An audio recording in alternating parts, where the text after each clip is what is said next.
তো আজকে আপনাদেরকে দেখাবো যে সুন্দর ফসল গড়ে তোলার জন্য আসলে কৃষকদের কতটা পরিশ্রম করতে হয়।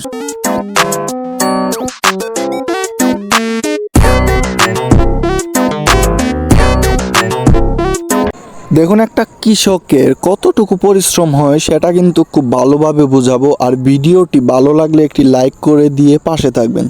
সো শুনুন আমার কথাগুলো খুব সুন্দর করে দেখুন। এত সুন্দর ধান ফসল ফলানোর জন্য সব সময় ফসলের আশপাশটাই থাকতে হয়, সাথে সাথে আশপাশটা দেখতে হয় কোথায় কি লাগতেছে, কতটুকু ক্ষতি হচ্ছে, কতটুকু ফসল বাড়াইতেছে, কোন দিকে কি হচ্ছে না হচ্ছে সব কিছু দেখা। আর সব মিলিয়ে কিন্তু অনেকটাই পরিশ্রম হয়ে যায়। সবার আগে একটি কথা হচ্ছে যে ফসলের যে আশপাশটায় অনেক সময় দেখা যায় যে ইঁদুরে গর্ত করেছে, অনেক সময় পাতা কেটে নিয়ে গর্তের মধ্যে ঢুকাচ্ছে, সিজা কেটে নিয়ে গর্তের মধ্যে ঢুকাচ্ছে। সেই ক্ষেত্রে একটা জিনিস আপনারা জানেন না যে কৃষকদের যে কত বড় ক্ষতি হয় সেটা কিন্তু আসলে বলার মতো নয়।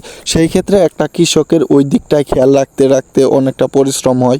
এদিকে পাতা কেমন হচ্ছে, সিজা কেমন হচ্ছে, পুষ্ট দানা হচ্ছে কি না, সব কিছু মিলিয়ে তাদের দেখতে হয় যে আসলে কোনটা সমস্যা হচ্ছে, কোনটা ঠিক হচ্ছে। বা অনেক সময় দেখা গেছে যে একটা ফসলের মধ্যে মাঝখানে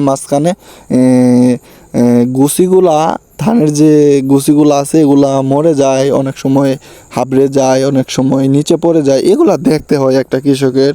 আর তাদের জন্য কিন্তু অনেকটাই পরিশ্রমের। এটা অনেক সময় দেখা যায় সুন্দর ফসল করতে গেলে সারা দিনের মধ্যে 8 ঘন্টা ক্ষেতের আশপাশটাই থাকতে হচ্ছে, মানে ফসলের আশপাশটাই থাকতে হচ্ছে।